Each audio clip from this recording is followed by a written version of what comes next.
A guerra é permanente. Só que nós vivemos um cenário de guerra de quinta geração, que é uma guerra por todos os meios, principalmente econômicos e comerciais. O Brasil vem sendo alvo desse tipo de guerra há muito tempo, porque durante as décadas anteriores, o Brasil sempre foi entendido como um concorrente perigoso para os demais países do primeiro mundo, em razão das suas potencialidades minerais e agrícolas. Pouco a pouco, o MST está saindo de cena, vindo até fortalecer os quadros da guerrilha urbana. Mas o Brasil teve vários ataques de guerra de quinta geração. Por exemplo, nós não temos ferrovias. Acabaram com a nossa malha ferroviária. O Brasil é um país rico em rios e nós não temos hidrovias.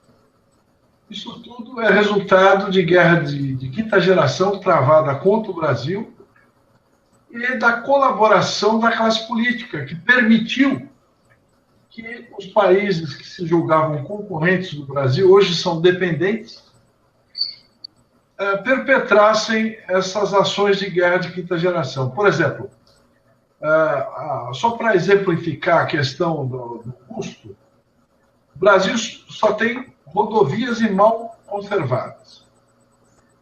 A ferrovia é 15 vezes mais barata do que a rodovia. A hidrovia é 65 vezes mais barato do que a rodovia. Então, é por isso que a classe política brasileira permitiu que os estrangeiros prejudicassem as nossas hidrovias com obras de arte, né, pontes muito baixas para que a hidrovia não fosse utilizada. Quando a barranca do Rio é alta, eles põem uma pilastra no meio para não passar o transporte fluvial. E nós também não temos navegação de cabotagem. Tudo isso para encarecer os nossos produtos. O gargalo de logística brasileiro vai demorar 10 anos de obras ininterruptas e bilhões de dólares para que nós possamos escoar livremente a nossa produção. Isso é resultado de guerra de quinta geração contra o Brasil. Essa guerra de quinta geração ela é terrível porque ela usa os inimigos externos e internos. E ela é silenciosa, porque ela age sem que a população perceba que está sendo atacada. Nós temos que acordar para esse problema, porque o Brasil só poderá adentrar plenamente no primeiro mundo com os seus gargalos de logística solucionados.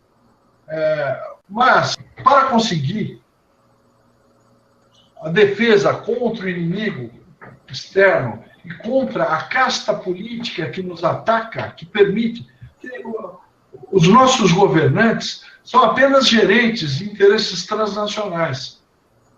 É por isso que eles ajudaram a perpetrar esse terrorismo logístico contra o Brasil. O Brasil é um país continental e é o único país do mundo com essa dimensão que não tem ferrovia, por exemplo. E é o único país rico em rios que não tem hidrovias, que não utiliza as suas hidrovias. E eles utilizam, inclusive, supostas questões ambientais para bloquear as hidrovias, questões indigenistas inexistentes. Tudo isso são atos de guerra, guerra permanente. Hoje não existe mais guerra declarada. Aliás, nem a guerra do Paraguai, apesar de ser uma guerra convencional, foi declarada. Solano Lopes invadiu Mato Grosso, tomou um pedaço e começou a guerra. Não existe mais aquela formalidade de declaração de guerra. O Hitler invadiu a Polônia sem avisar ninguém. Não existe uma declaração formal de guerra. E tudo isso nós só podemos enfrentar se nós nos livrarmos da classe política que está hoje no poder no Brasil. E isso só através de uma intervenção constitucional.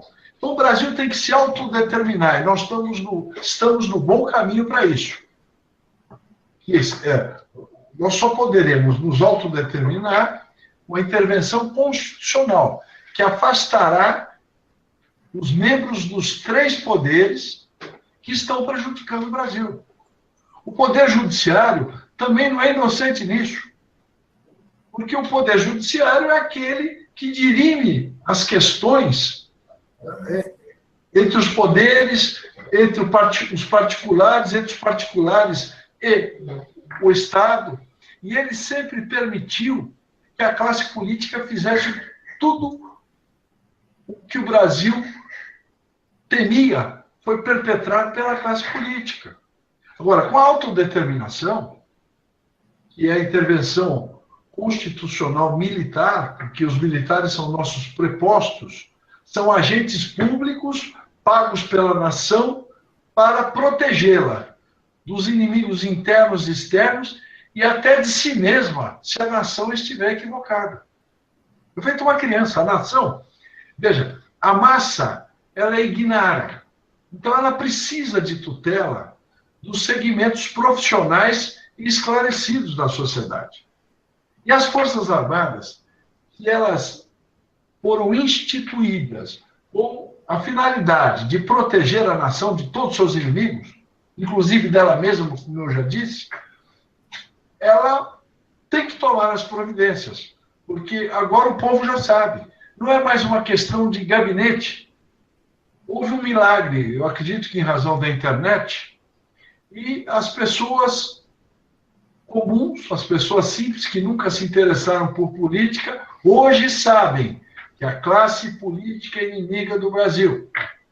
Forma uma casta do crime, porque eles se apropriam dos dinheiros públicos e mantêm a população na miséria, sem saúde, sem educação, sem segurança pública. Então, o Estado brasileiro perdeu a sua finalidade. O Estado foi instituído, foi criado pela nação em determinado momento para proteger as pessoas. Essa é a única finalidade do Estado, proteger as pessoas. E o Estado brasileiro não protege as pessoas, porque o poder do Estado foi usurpado pela casta política, que está imbricada com crime. Isso está nos jornais, quer dizer, nós não estamos levantando nada de novo, nós estamos só reafirmando o que está nos jornais e revistas do mundo inteiro. Nós temos ex-presidentes da República, todos eles incursos no artigo 142 e 357 do Código Penal Militar, ou seja, todos eles sujeitos à pena de fuzilamento por traição à pátria, que é o crime mais grave praticado em qualquer país. A traição à pátria. O Michel Temer se elegeu com dinheiro roubado da Petrobras junto com a Dilma. Então ele está com a espada sobre a cabeça. O governo do Michel Temer não tem legitimidade em razão da origem, é um vício de origem. Ou seja, é uma eleição que foi vencida com dinheiro desviado da Petrobras. A intervenção, ela vai ocorrer, porque não há solução político-partidária nem através dos mecanismos eleitorais. Então, a eleição, a intervenção constitucional vai ocorrer. Eu vou usar até uma expressão popular, nós não queremos meia-sola. Todo esse esforço da nação tem que ser de molde a limpar os poderes da República e estabelecer instituições sólidas, garantidoras do futuro do Brasil. O Poder Judiciário nunca foi objeto de uma reforma séria. É por isso que ele sempre deixou os demais poderes, os membros dos demais poderes, acabarem com o Brasil. Se o Judiciário tivesse cumprido o seu papel, ele corrigiria os desvios do legislativo, do executivo, que o Brasil tem legislação suficiente para tudo. Mas o Poder Judiciário nunca fez valer a legislação quando devia. Sempre protegeu os poderosos do momento para não ser molestado. Os senhores podem ver que nunca houve uma ação modificadora no judiciário. O judiciário padece dos mesmos vícios sempre. Então, nesse momento, se a ministra Carmen Lúcia convocar a intervenção, que vai acontecer com ela ou não, com a convocação dela ou não, que não tem outro jeito, ela vai tentar capitanear um governo de transição para proteger de reformas necessárias o Poder Judiciário. Então, esse é o risco que nós estamos correndo nesse momento. E se fazer uma meia reforma, nós precisamos de reformas integrais, precisamos fortalecer as instituições e adequá-las ao convívio republicano-democrático. É isso que nós precisamos fazer. Agora, uma gabinetada não vai solucionar o problema da relação povo-poder. E o Brasil continuará à mercê dos seus inimigos externos e internos. Nós temos que pressionar como estamos fazendo agora. Nós temos que levantar o problema, submetê-lo a debate na internet, vai deixar muito claro que nós não vamos admitir uma meia-sola, que nós não vamos admitir uma gabinetada, e que não adianta a Carmen Lúcia convocar o Exército para tentar preservar-se e ao Judiciário, porque o Judiciário também precisa de reformas. O Judiciário precisa ser fortalecido pela nação. A nação precisa separar o joio do trigo. Nós temos uma grande parte do Judiciário de agentes públicos, magistrados muito bons, mas que não têm condições de trabalhar em razão da parte do contrapeso que são os politiqueiros e desonestos. Então, o judiciário precisa de uma atualização, ele precisa também das reformas que nós queremos implantar no Brasil. E são reformas democráticas. Nosso intuito é fortalecer os poderes da República para que o crime não mais se apodere deles. É isso que é o princípio republicano. Ou seja, o agente público não pode usurpar o poder do cargo, porque o poder do cargo é da República, não é dele. E o que nós vemos é que eles não só usurpam o poder do cargo, até com atitudes pessoais, né, infantis, como também se locupletam à custa de dinheiros públicos. Então, se nós formos analisar, grande parte dos agentes públicos que deveriam servir o público, eles estão servindo-se à custa do público. A nação só faz sustentá-los. E eles agem como se fosse uma casta que despreza aqueles que os sustentam, que somos todos nós. Na sua opinião, nós corremos o risco iminente de ser transformados, de repente, por causa de uma Assembleia Constituinte dos Deputados, de um presidencialismo comunista ou de um parlamentarismo comunista? Doutor Ribeiro. Veja, a necessidade de intervenção continua, independentemente da ação que o crime te tomar. Eu digo crime e classe política. A classe política é o crime. Agora, tudo o que eles fizerem não vai ter legitimidade. E a legitimidade é o fato gerador da legalidade. Então não adianta, é a mesma coisa o Marcola fazer uma assembleia de criminosos e querer fazer vigia o que eles decidirem. Nosso Congresso hoje não tem legitimidade alguma. Tanto é que eles estão desesperados, né? Porque a esquerda revolucionária perdeu a esperança de transformar o Brasil num ducado comunista, né? E agora vai partir para a violência. Isso é ruim, porque as pessoas vão se ferir, vão morrer, mas pode ser uma solução, porque eles vão se deparar com as nossas forças armadas, que não têm força adversa. Eu já falei isso outro dia e reafirmo. A letalidade do Exército Brasileiro é irresistível, né? O Exército tem condições de sufocar qualquer revolta que houver no Brasil. Mas a questão primordial, hoje, os riscos que nós temos aqui, maiores do que essa tal de Assembleia Constituinte, que não foi convocada e nem será, não terá nenhuma legitimidade, eles podem votar o que eles quiserem, em proveito próprio.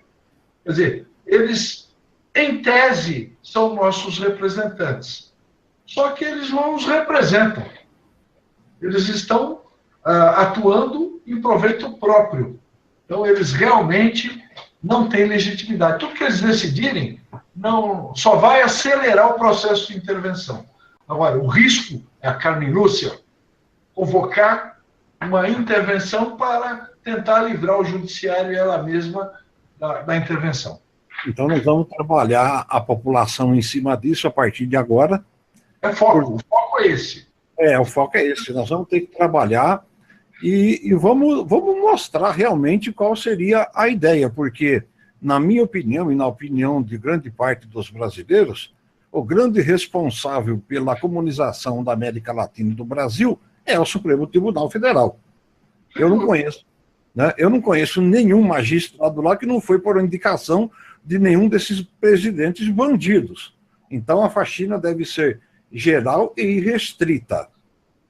Sequer eles são de notório saber jurídico, né? Pois é. Juristas normais, não têm notoriedade alguma. Nem advogados competentes são que, por exemplo, alguns lá nem passaram em concurso. Exatamente.